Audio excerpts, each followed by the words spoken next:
objetivo do diabo é extinguir a família tradicional, composta pelo macho, pela fêmea e o filho. No entanto, a Igreja de Cristo, como sal e luz da terra, deve confrontar por intermédio da palavra de Deus os ataques do maligno. Não podemos nos esquecer que estamos lutando contra principados e potestades. Efésios 6:12. Se desejamos uma vida familiar vitoriosa, precisamos viver em total dependência do Senhor.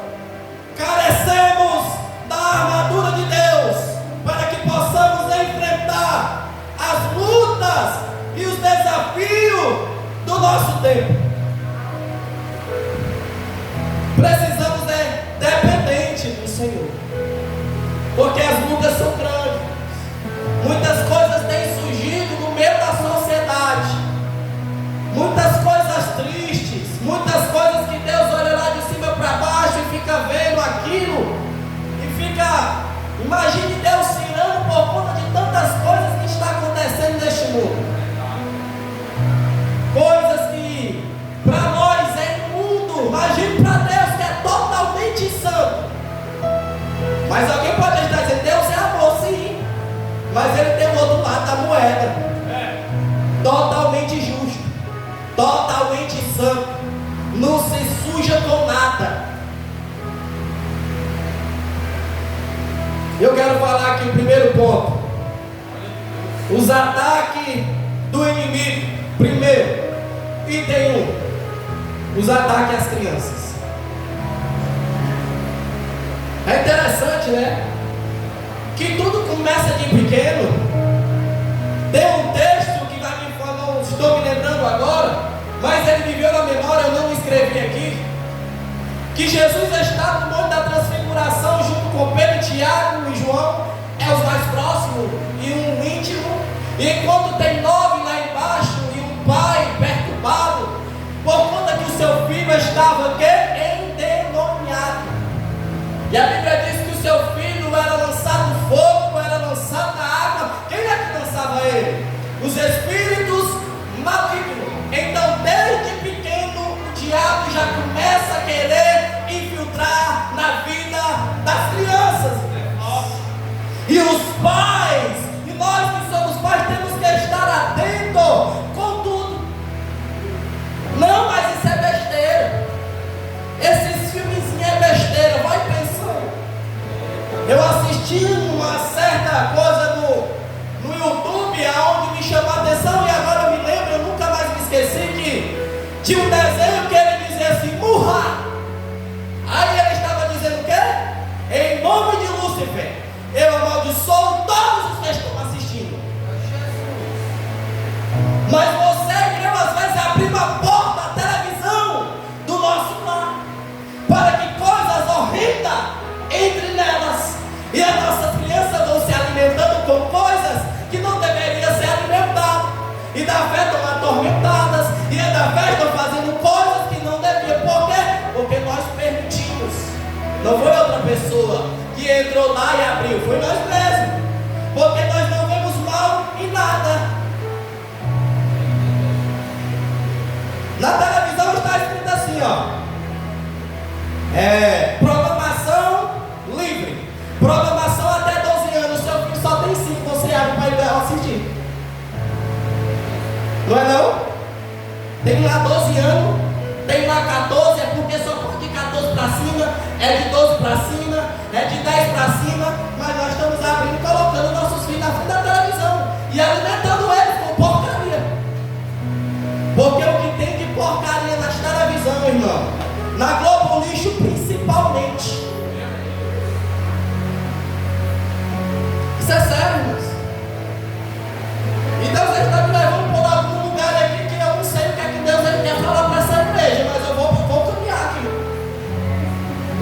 Deus agora está me fazendo me lembrar de novela. E é o testemunho deste pastor que trabalhava para a Globo Lixo. E ele disse que fazia vários sacrifícios, matando criança e entregando ao próprio diabo.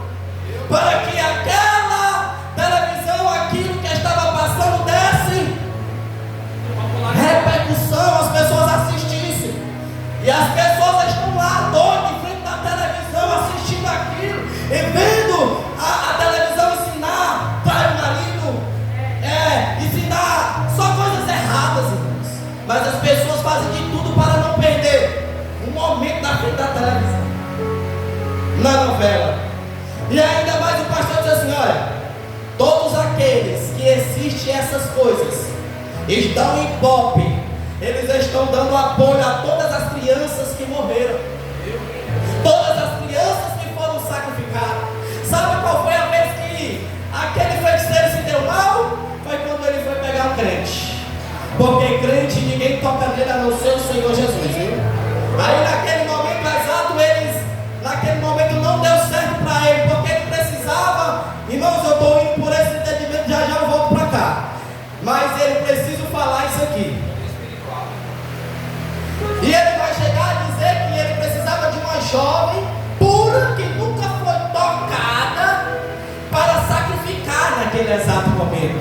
E olha só como nós temos que ter cuidado com os nossos filhos. Ele vai buscar essa criança onde? Olha que tem várias crianças no colégio, irmão. Então ele vai chegar no carro, abre as portas, a primeira jovem que ele vê, ela leva para a praia para sacrificar. Só que não era o dia dela.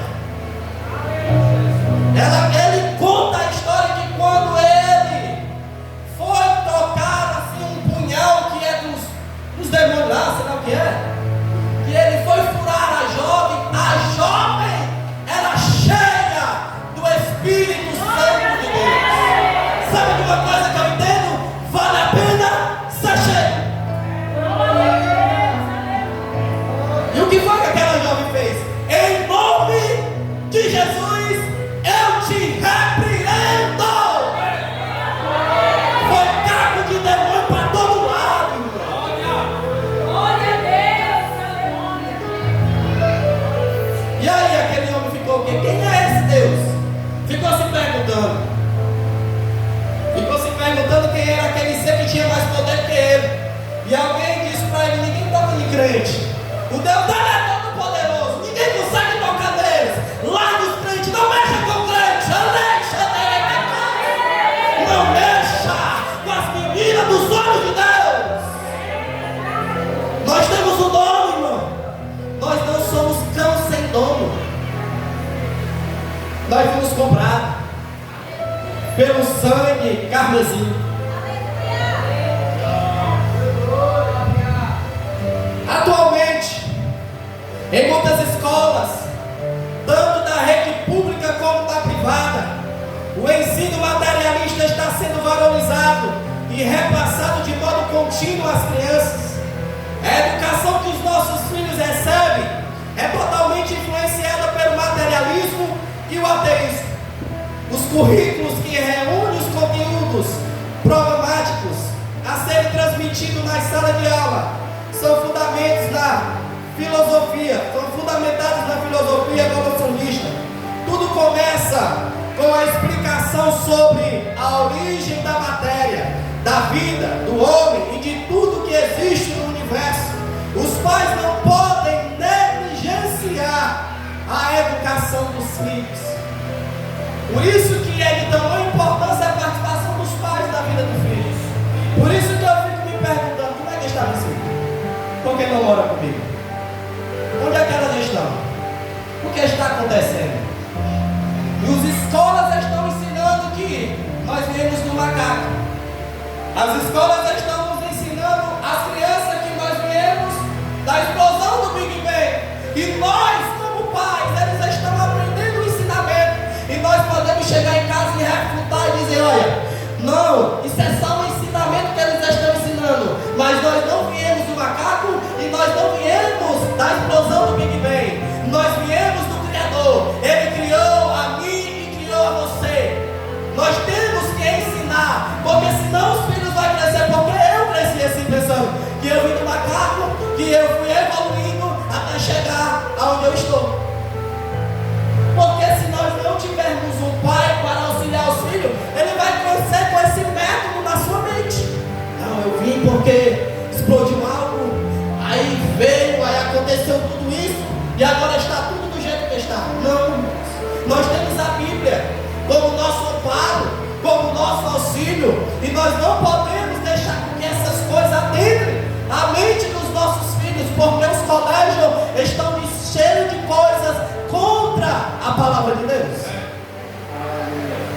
tamanha importância, nós temos bastante cuidado.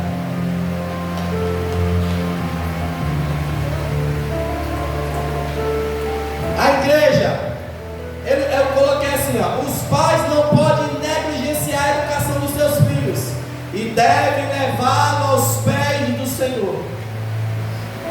Nós devemos levar os filhos para onde? Nós devemos levar os nossos filhos para os pés do Senhor. Os nossos filhos, irmãos, com 5, 6, 7 anos, eles não se dominam. Nós temos autoridade sobre eles. Eles são os nossos filhos. E nós devemos levá-los aos pés do Senhor. Amém? A igreja, irmãos, também deve ajudar os pais. Porque às vezes costumamos dizer, o filho é teu. Não, irmãos, a igreja é para isso. Para ajudarmos uns aos outros. Porque tem abacaxi que é difícil de descascar sozinho. Precisamos de ajuda dos meus irmãos. Que irmãos somos nós se dissermos, o abacaxi é Deus, Zé. Te vira. Que igreja é essa? Que não ajuda um ao outro. Isso não será chamado igreja, e sim outra coisa. Por mais que o problema seja da irmã Elisete, mas nós podemos ajudar. Não é se intrometer, irmãos. Uma coisa é tentar ajudar, outra coisa é tentar se intrometer. Porque a igreja foi chamada para ajudar. Ela é um corpo físico, ela se ajuda. O maior exemplo que Jesus deixou é o exemplo da toalha, como servo de Cristo. Nós temos que estar dispostos a ajudar uns aos outros.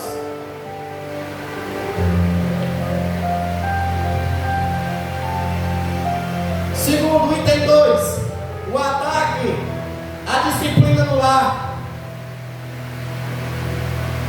Em nossos dias, existem questionamentos relacionados à aplicação da disciplina aos filhos. Mas segundo a palavra de Deus, aplicada com sabedoria, a disciplina livra a criança da morte. A disciplina livra o quê? A criança da morte.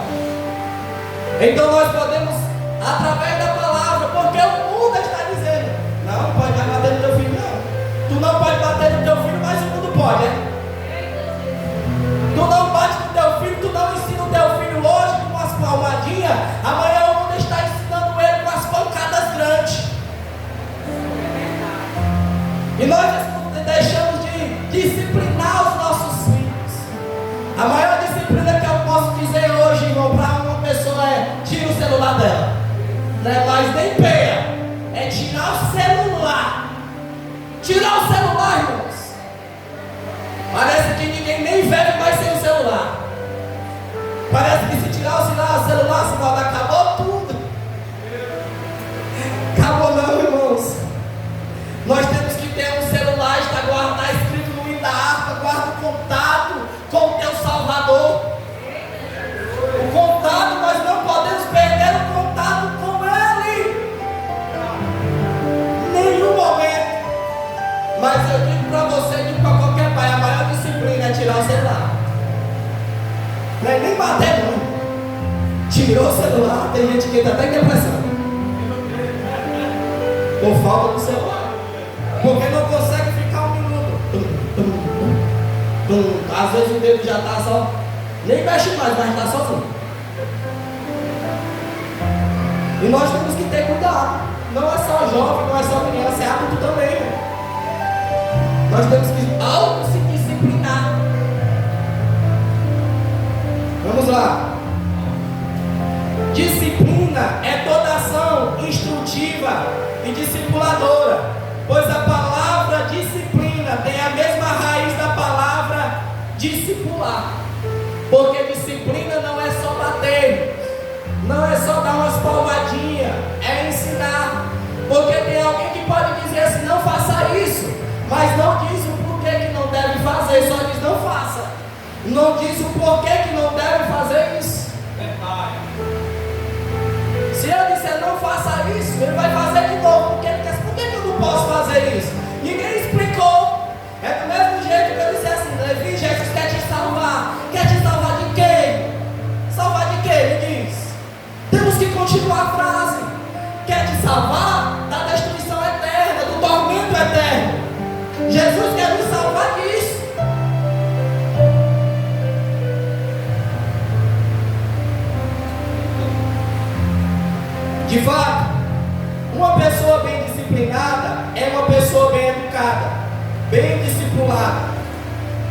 pais eduquem, que nós eduquem os nossos filhos no temor e na demonstração do Senhor, e que os filhos honrem e obedeçam os pais conforme ordena a palavra de Deus. Devemos nos lembrar também que devemos ser prudentes, aqui é para nós pais, na aplicação da disciplina aos nossos filhos, para mostrar-lhes, acima de tudo, a forma correta de proceder em toda a existência. Porque também tem pai, irmão, que só falta matar, né? Que pega um chicote, uma corda e tome-lhe. E ainda tem pai que chama o filho de demônio. Cuidado, como é que você chama de demônio a herança do Senhor? Como é que você fala palavrão com aquilo que nem seu é, nem meu é do Senhor? Ele nos deu só para nós cuidarmos. Por isso que a gente temos que pensar muito bem antes de ter um filho. Eu tenho 4 filhos, irmãos, mas não mora comigo. Eu fico pensando, a Leila às vezes quer ter um filho. Eu fico, Jesus, mas ter um filho, olha, o diácono Alex ali, ó. Tem que ter paciência, tem que ter amor, tem que ter entrega, tem que ter disposição, tem que estar preparado para se acordar nas madrugadas. Não é só botar no mundo e quando o menino chorar e dizer, vá dormir. É assim não, irmãos. Foi nós que pedimos. Por isso que tem coisas que nós pedimos que Deus não nos dá. Tem oração que Deus não atende porque é livramento. Porque se Deus tivesse atendido algumas orações nossas, talvez nós não estaríamos mais aqui, Mateus. Mas Deus sabe a oração a qual atender.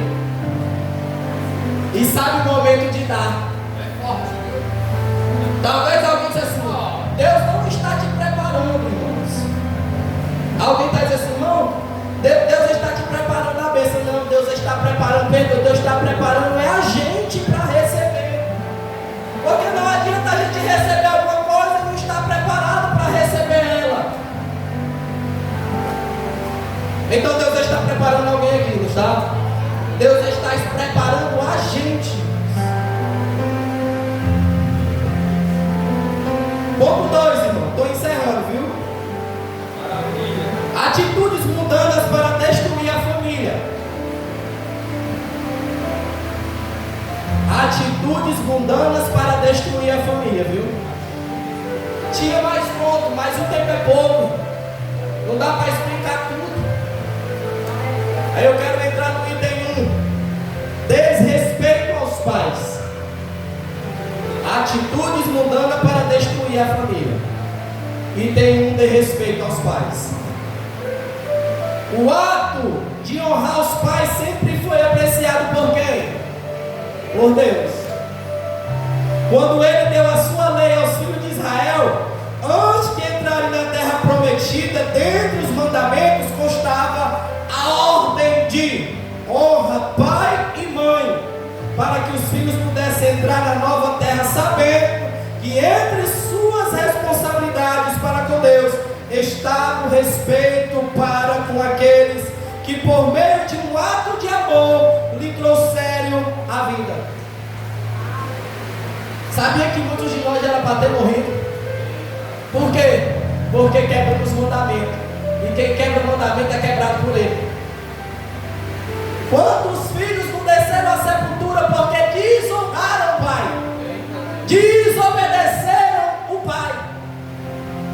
E hoje, infelizmente, o que lhe resta é só as memórias.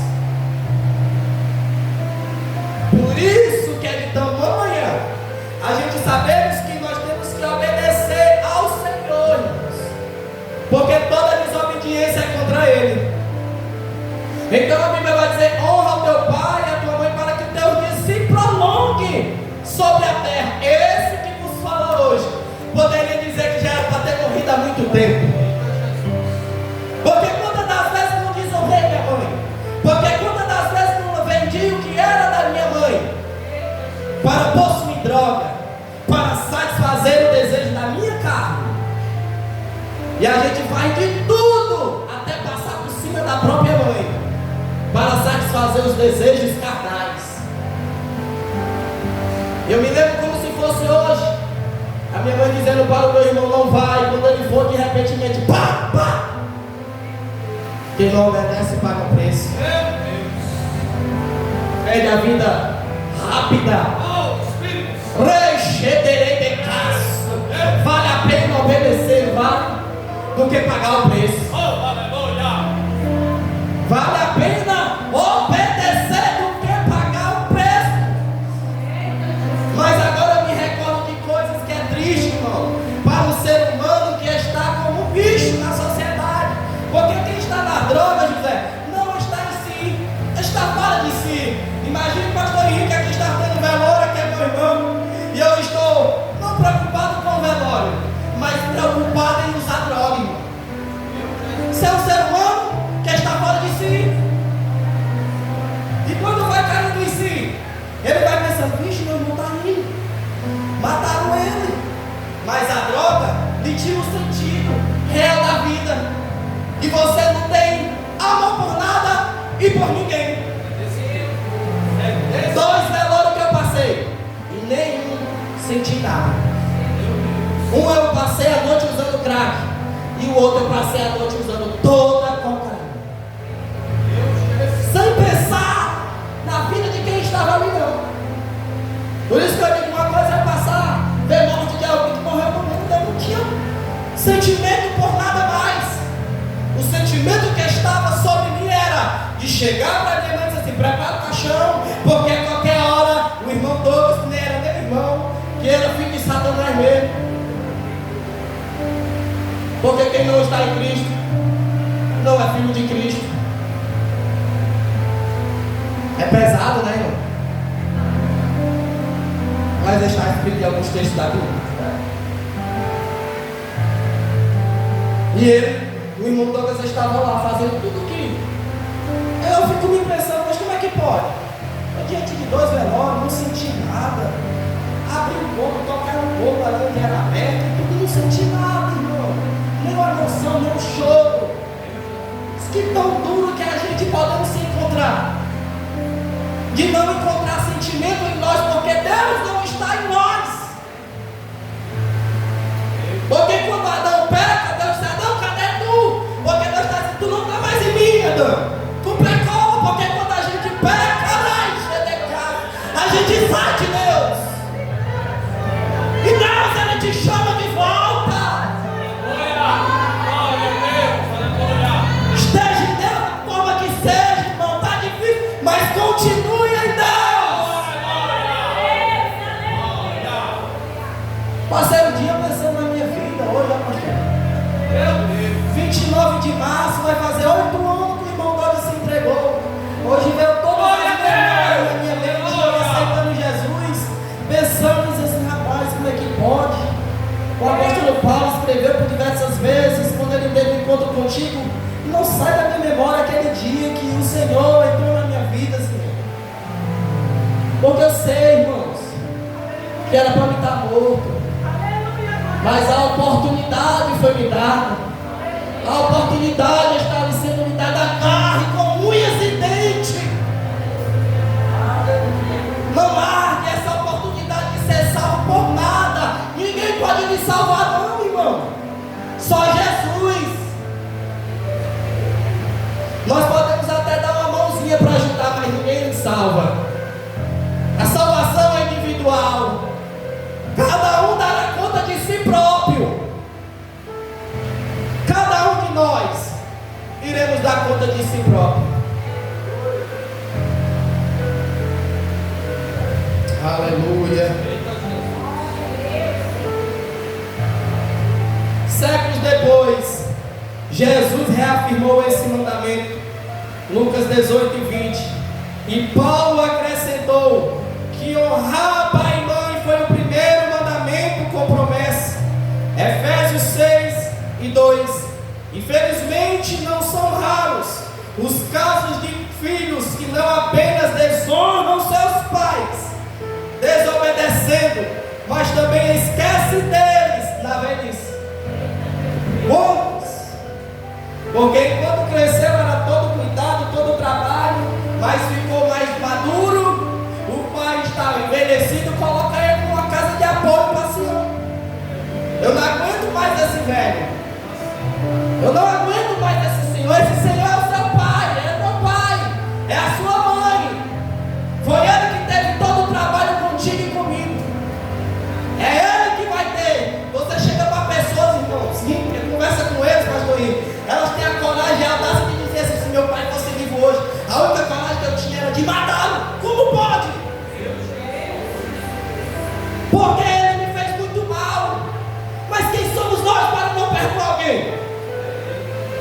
Se Deus decidiu nos perdoar a nossa falta, se Deus decidiu enviar o seu filho para morrer por pecadores que nem nós, quem somos nós para não perdoar você, não perdoar você? O perdão tem que ser dado, irmão. Tem que ser liberado.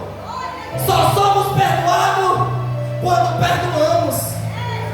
Se quando não perdoamos, nós levamos a pessoa com a gente, para onde vai? Pode ir para bem longe, meu filho, mas vai mais tu. Ah, eu vou para São Paulo, ele vai também. Ah, eu vou para o Japão, vai também. Vai atravessar o mundo contigo. Ai, meu Deus do céu. Então arda. É difícil, irmão, perdoar. Não é difícil, né? Abrir mão do perdão. Mas Deus às vezes permite a gente passar por alguma coisa para quê? Para exercer perdão. Para exercer perdão, Deus diz que temos que passar por algumas coisas. Um exemplo meu. Estava na casa de recuperação Moriá, alguns dias lá, e tinha um homem que era bruxo. Foi contado na casa de recuperação, de repente ele se levanta contra mim e diz assim: ah, tá aqui porque está se escondendo. Ah, tá aqui por causa disso. Isso encheu minha mente, cara. Ah, eu fiquei irado, com raiva. Me sentei no meu lugar pensando maldades. E o Espírito Santo disse: olha, vem cá. Sente aí. Aí eu fiquei: vá lá e peça perdão. Eu disse: eu não vou não, senhor. Vá. Porque não é quem fez mal. Você tem que mesmo que alguém não seja você que fez o mal a ele. E aquilo quando eu disse assim: irmão, vem cá. Me perdoa com uma tapa na cara do Satanás. Porque todo mundo ficou olhando e disse assim: como é que pode? Ele fez o mal para ele e ele vai pedir perdão. É porque Deus permite muitas das vezes na nossa vida para a gente exercer perdão. Deus vai preparar um momento para você exercer perdão.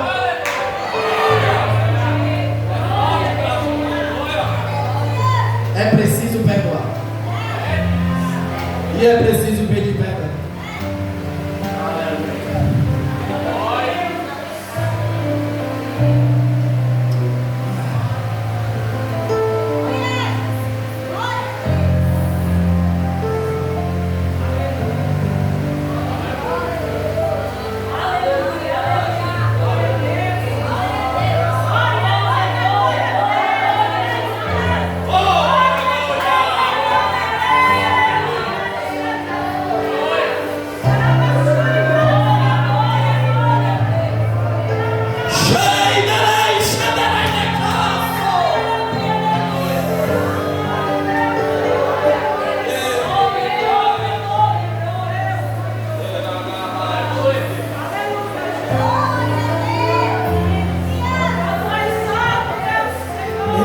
Jamais haja esse pensamento mudando dentro de nós, de lançarmos os nossos entes queridos para bem longe, por aqueles que um dia trabalhou, suou por mim e por você, que são os nossos pais. Você precisou dele um dia.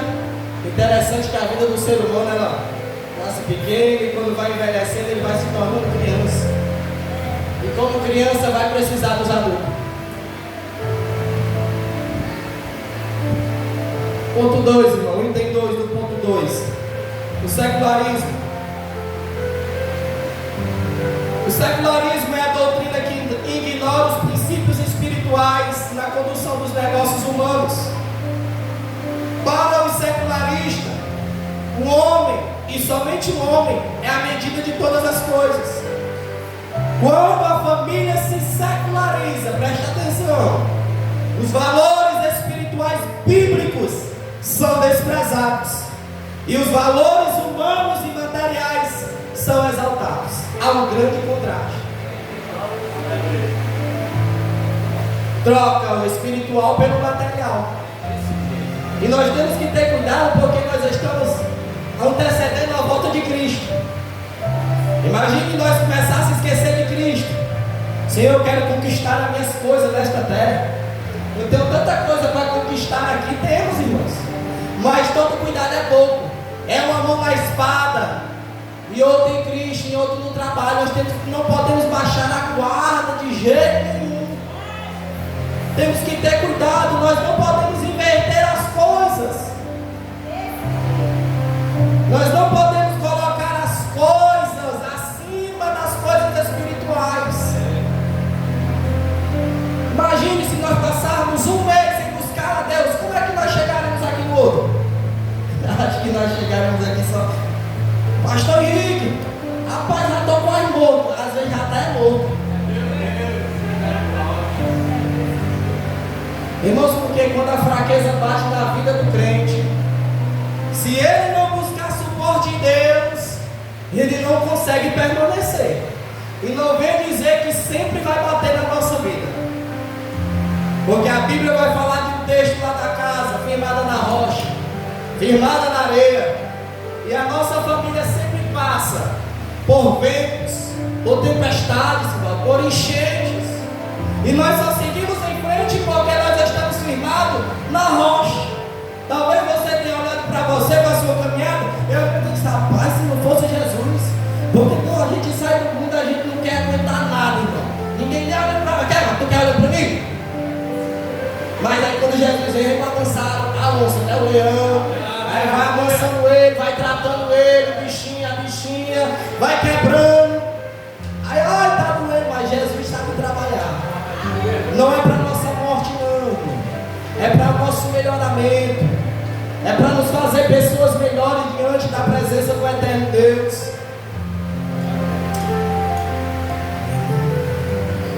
Como cristãos, não podemos nos conformar com o pecado, a iniquidade e a corrupção que destrói a vida familiar. Precisamos ser santos em toda a nossa maneira de viver. Precisamos ser santos só de uma maneira, é em tudo, irmão. Não, mas isso é muita religiosidade. Para que isso? Tu não está em uma religião, não, tu está em quê?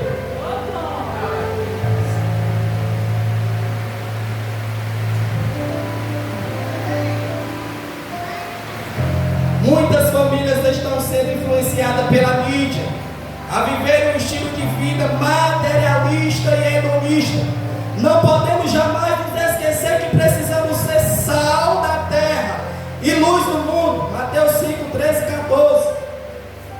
Como sal, precisamos ter uma vida familiar de tal forma que os que nos veem ou nos ouvem sintam a nossa família fazer diferença marcante no ambiente em que se situamos. Como luz, precisamos, com nosso testemunho, contribuir para dissipar as trevas do pecado em nossa volta. Por isso que temos que continuar dando exemplo, como sal e luz da terra. Porque o mundo está olhando para nós. Porque a sua vizinhança, a minha vizinhança está olhando para nós. A nossa vizinhança está escutando. Lembra de Paulo e Silas? Eu preguei no dia desse no Facebook. Paulo e Silas estavam dentro da prisão. Não conseguia ver ninguém, mas as pessoas conseguiam ouvir eles. Então o que foi que eles decidiram fazer? Dentro da prisão foi murmurar. No meio da prova foi murmurar. Sobre o ataque foi murmurar. Eles foram louvar. E eles foram o quê? Orar. E o que foi que aconteceu? Eles sabiam o que é que ia acontecer? Não. Agora nós sabemos porque o texto está revelado para nós que o terremoto aconteceu, mas Paulo e Silas não sabiam. Eles só fizeram adorar, eles só fizeram orar, e Deus fez a parte dele. Porque nós fazemos a nossa parte. Ora, louva, e Deus faz a dele, irmão. O que é para Deus fazer, Ele vai fazer.